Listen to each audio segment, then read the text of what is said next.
大王正在和众臣商议国事。臣妾可是有要事要禀报，要是耽搁了，恐怕大监也担不起干系。这可不好办。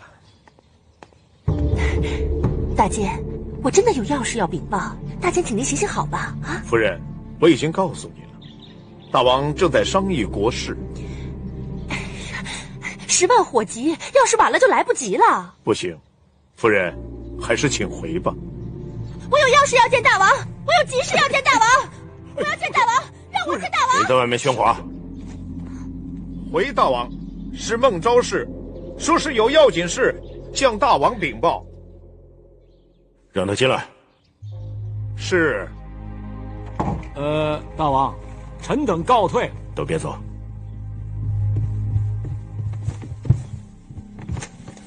拜见大王。免礼。大王，臣妾有一要紧事，不得不冒死禀报。说。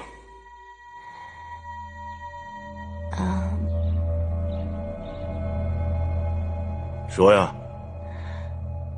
芈月，芈八子她今日出宫了。今日是15，四方馆辩论之日，寡人准许她出宫的。大王，芈月怀有身孕，连向王后请安都免了。几场测试辩论而已，重要到她非去不可。你到底想说什么？臣妾刚刚接到消息，说是那楚国黄歇未死，隐姓埋名藏在咸阳。你是如何得知的？那是臣妾的婢子梅儿在街头亲眼看见的。芈月今日出宫，定是与黄歇私会。一派胡言！大王若是不信，可以派人去四方馆搜捕，芈月和黄歇一定在那儿。四方馆是我大秦招贤纳才之处，黄歇如果没死，进出四方馆乃是常理之事。芈月更是得到寡人准许才出宫。你既然出手，想让寡人相信，就该拿出他们私相授受的人证物证。臣妾也只是听说和猜测，所以一时情急。你若没有凭证，谁给你的胆量来搅扰寡人的国事公务？你一个妇道人家，王后的应试，不在后宫好好协助王后打理事务，却跑到宣示殿来捕风捉影，信口雌黄。大王明察，臣妾虽然是道听途说，但是一片真心维护宫规和大王的。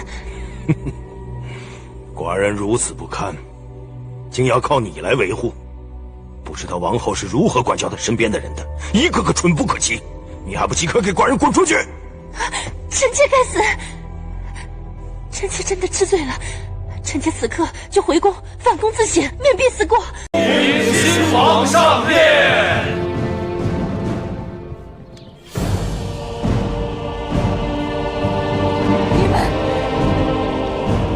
你们背着我捣鬼，你们疯了啊！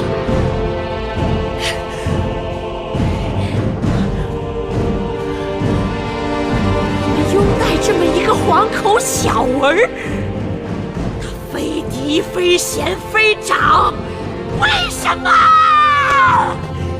奏魏后，武王后魏夫人回宫。是。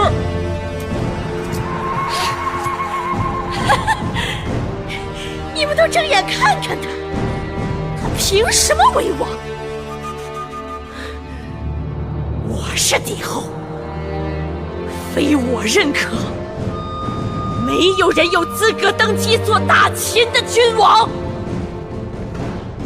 我等受先惠文王遗诏，拥戴公子季继位为王。甘香，你呢？说话呀！惠后，大势已去，你还是回交房殿吧。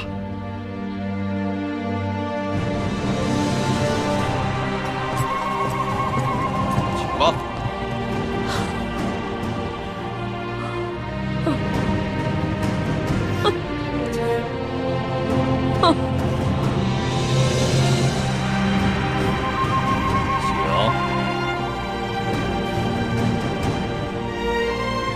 吧。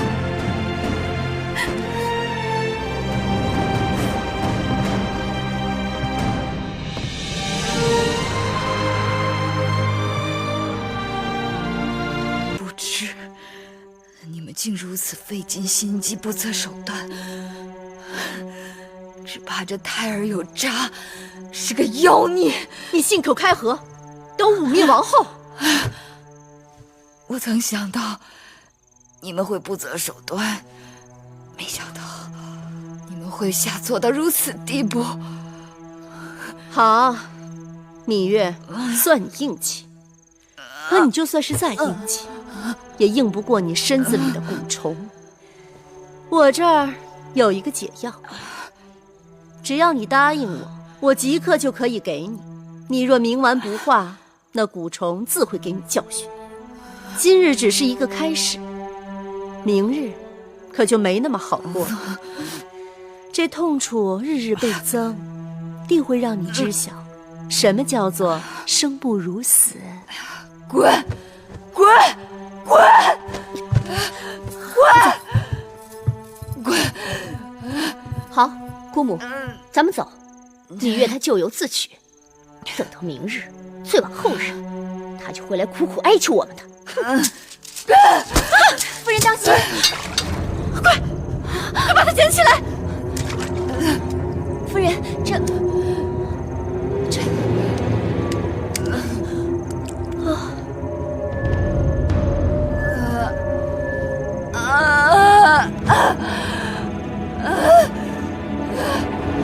我和武王后好心遭雷劈，芈月，你自求多福吧。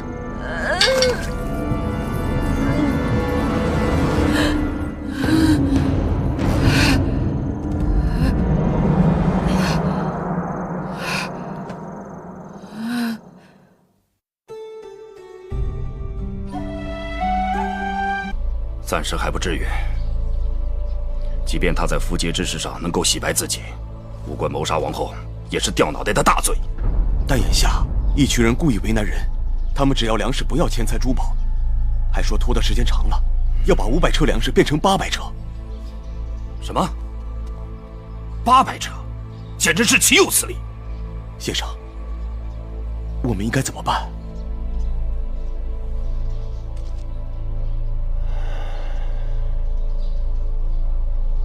此事恐怕凶多吉少，这符节大约是要不回来了，我们得想别的办法。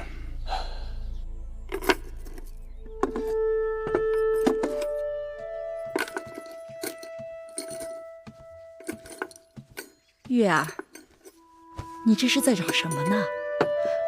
上次王后送了我一套紫玉鎏金的首饰，怎么找不到了？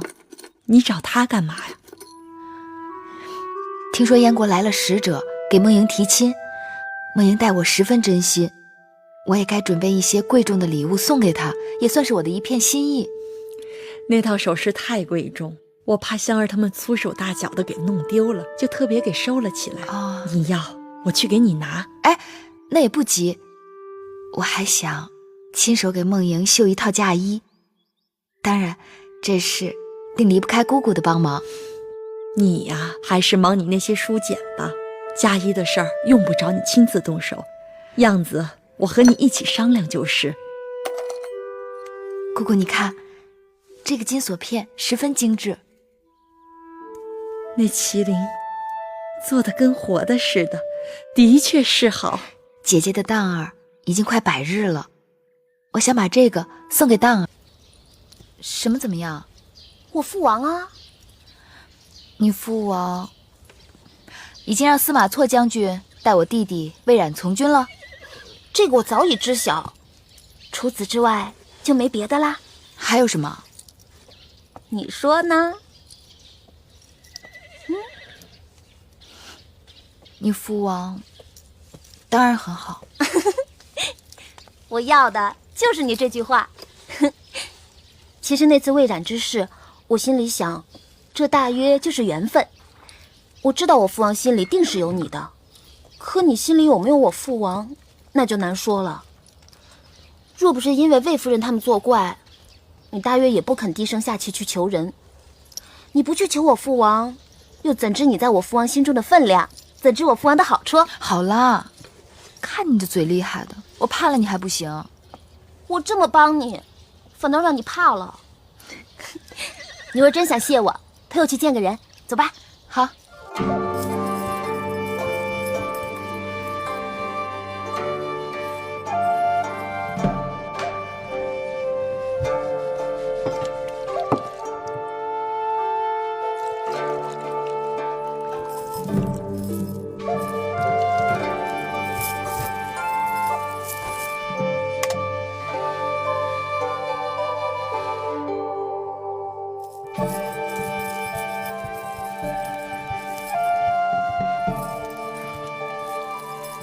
梦莹，你来了。姑母，你们都退下吧。是。来，姑母，这就是我跟你说的芈月。拜见迎夫人。雍大人，大王大婚时曾见。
王后近日胃口可没有前些日子好了。奴婢按膳房用野山鸡熬了肉粥，王后尝尝。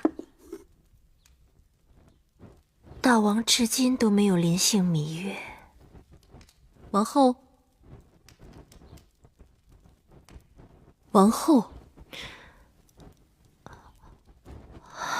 给我吧。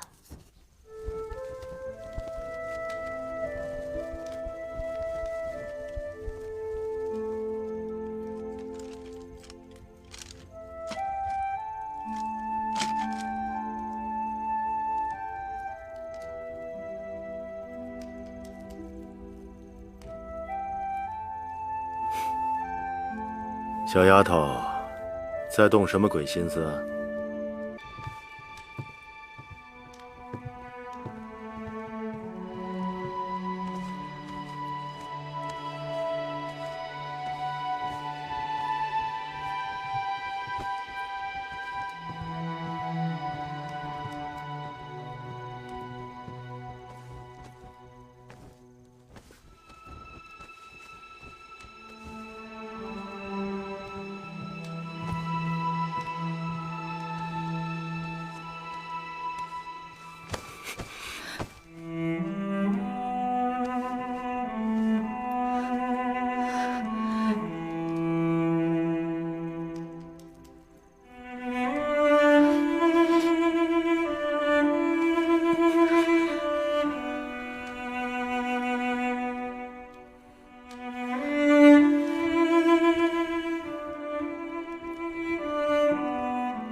寡人将你视若瑰宝，绝不要一丝一毫的勉强。